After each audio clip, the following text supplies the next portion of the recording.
Otep à tous, bien-aimés frères et sœurs. Vous savez,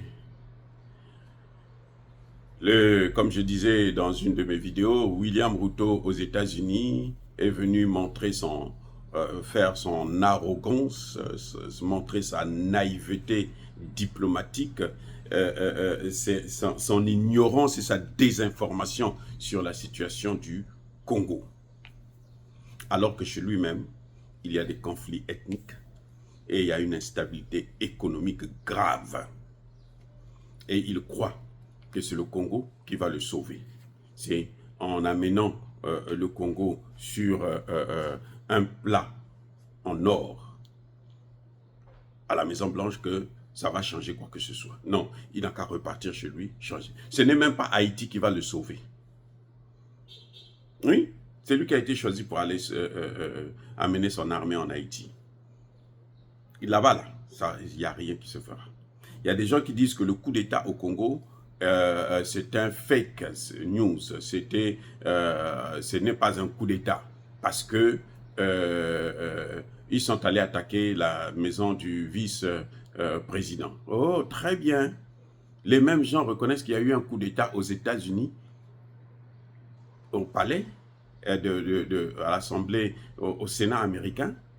Oh, oui, l'argument que tout le monde dit pour dire qu'il n'y a pas eu un coup d'État en RDC, c'est le fait que les militaires, les fameux putschistes, sont partis chez l'ancien, il était ministre des Finances par intérim, de l'économie par intérim, mais vice-premier ministre, qui aujourd'hui est maintenant président de l'Assemblée nationale, parce qu'ils sont allés chez lui, et après, ils sont allés au bureau du président de la République, à 4 h du matin, quand on sait que le président n'est pas là. Vous comprenez?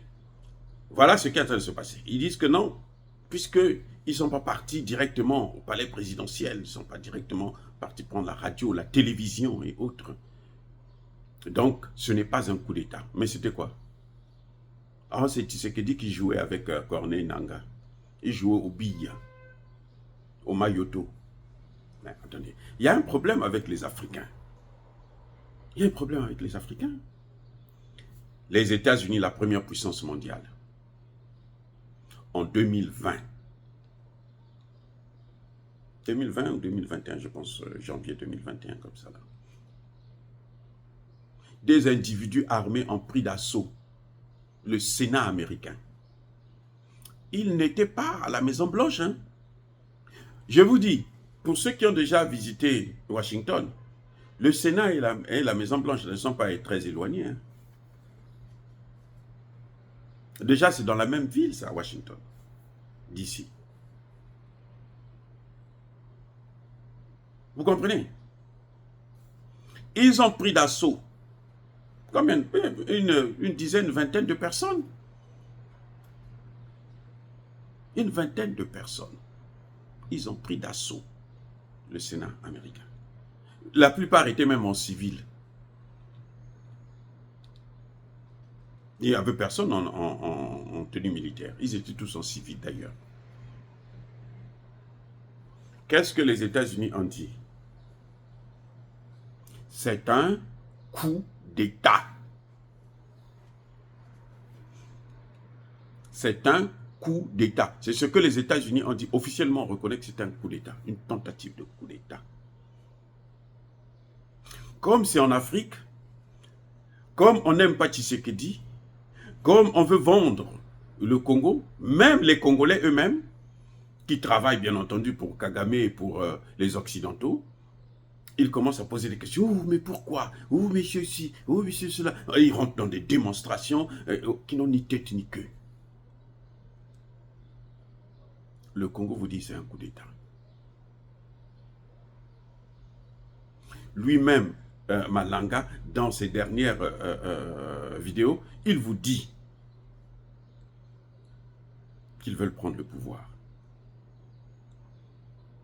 Pourquoi vous faites tout un tralala autour?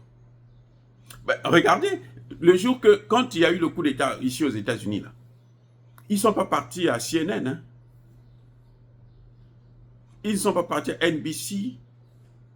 Ils n'ont pris aucune radio et télévision. Aucune. Maintenant, pourquoi je dis que ça a été un coup d'État? Ce n'est pas par hasard. Un État, la Cour fédérale d'un État, ici, aux États-Unis, a interdit à Donald Trump d'être candidat, a rejeté la candidature de Donald Trump dans un État. Ce dossier est arrivé jusqu'à la Cour suprême de l'État fédéral. C'est là-bas que ça a été annulé. Parce que si les autres États avaient suivi la même chose, ou la Cour fédérale avait fait la même chose, Donald Trump ne serait pas candidat. Pourquoi?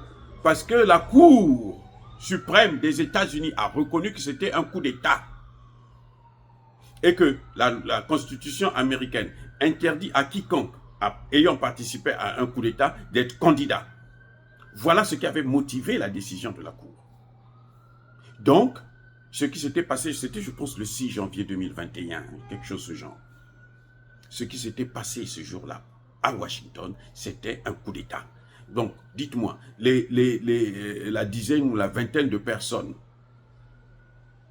qu'ils avaient pris d'assaut le Sénat américain pouvaient contrôler les 9 millions de kilomètres carrés des États-Unis, pouvaient contrôler les 50 États des États-Unis, même si c'était 10 000, c'est eux qui allaient contrôler les 50 États des États-Unis. Et alors, pourquoi quand c'est l'Afrique, ce sont des Africains eux-mêmes qui viennent toujours pour créer la zizanie? Le Congo a dit, c'est un coup d'État, c'est tout, ça s'arrête là, ça a échoué, ils n'ont qu'à se préparer mieux la prochaine fois. Eh oui, et personne ne va regretter ceux qui ont perdu leur vie dans cette affaire. Personne ne leur a demandé de tenter un coup d'État. Vous voyez, dès le premier jour, parce qu'il y a des gens qui, parce qu'ils ont une haine contre Tshisekedi, parce qu'ils veulent que Tshisekedi gouverne comme eux, ils le veulent, que Tshisekedi puisse être un lèche-cul total des Occidentaux. Non, Tshisekedi, nous le savons tous, a eu le pouvoir, il y a eu quelque chose qui s'était mal passé. Emmanuel Macron l'a dit. Mais il a repris la main quand il a eu il a été réélu. Cette fois-ci là, il a été réélu. Il n'y a personne qui peut dire aujourd'hui de sérieux, qui va dire que non, c'était une mascarade. Non, Tshisekedi a été élu. Il a été réélu en tout cas. Les Congolais lui ont fait confiance. Les Congolais ne voulaient pas de Katumbi. Katumbi, c'est le candidat des Occidentaux. Et Katumbi n'est même pas congolais. Ce n'est pas parce qu'il s'est enrichi au Congo que forcément il est congolais. Les Libanais qui s'enrichissent là en Afrique, là, ils sont tous africains. Maintenant, les Libanais, vous avez déjà vu un Libanais africain, même si on leur donne la nationalité, maintenant ils prennent la nationalité. Parce qu'ils se disent que nous, on va occuper cette Afrique-là. Et nous avons des dirigeants bidons, tordus, ignorants et naïfs. Qu'est-ce que vous voulez qu'on fasse? Ils sont en train d'occuper le pays. Eh oui. Vous voyez les Marocains qui sont en train de massacrer les Africains au Maroc, là, les Noirs. Vous voyez ce qu'ils sont en train de faire? Comment ils sont les maîtres de tout le système bancaire en Afrique francophone? Parce que les gens sont bêtes. Ils sont bêtes, c'est tout. Vous pouvez haïr Tshisekedi, mais vous devrez reconnaître qu'il y a eu un coup d'État. Et ceux qui le disent là, ceux qui critiquent Tshisekedi, nous le critiquons. Parce que moi je le critique parce que je veux qu'il aille vers la Russie pour balancer. Parce que Kagame est avec les États-Unis et l'Union européenne, donc lui il doit aller de l'autre côté. S'il veut maîtriser la situation. C'est pour ça que je le critique. Mais sinon, Tshisekedi a hérité d'un pouvoir, une armée, une administration qui est infiltrée à plus de 60%. Et ça, ce n'est pas facile. Dans un pays qui est alors corrompu depuis l'époque de Mobutu. Où chacun, c'est bien dit, hein, débrouillez-vous pour vivre. Donc si tu peux vendre ton pays là, pour vivre là, vends-le. C'est ce qu'ils sont en train de faire, c'est que font les Corneille Nangaa. Rendez compte, Corneille Nangaa était le président de la commission électorale. C'est lui qui a organisé les élections, il y a à peine 5 ans, 6 ans maintenant. Et aujourd'hui, il tourne le dos à son pays pour aller soutenir Kagame, rentrer dans la rébellion. Vous avez déjà vu des choses comme ça ici aux États-Unis? Donald Trump, parce qu'il avait perdu l'élection, qu'il rentre dans une rébellion contre les États-Unis. Vous avez déjà vu ça? Mais le Congo, c'est un pays qui vient de loin. Ce n'est pas Tshisekedi qui a amené la rébellion. Tshisekedi n'était même pas encore là. Ce n'est pas Tshisekedi qui a infiltré les Rwandais dans l'armée. C'est Kabila. C'est le père et le fils. Les deux Kabila, là. Ce sont eux qui ont amené les Rwandais au Congo. Ce n'est pas Tshisekedi, hein. Non, je ne prends pas part de Tshisekedi, mais je pense qu'il faut apprendre à dire la vérité. Quand quelqu'un fait quelque chose de bon, dites-le, ah ça c'est bien.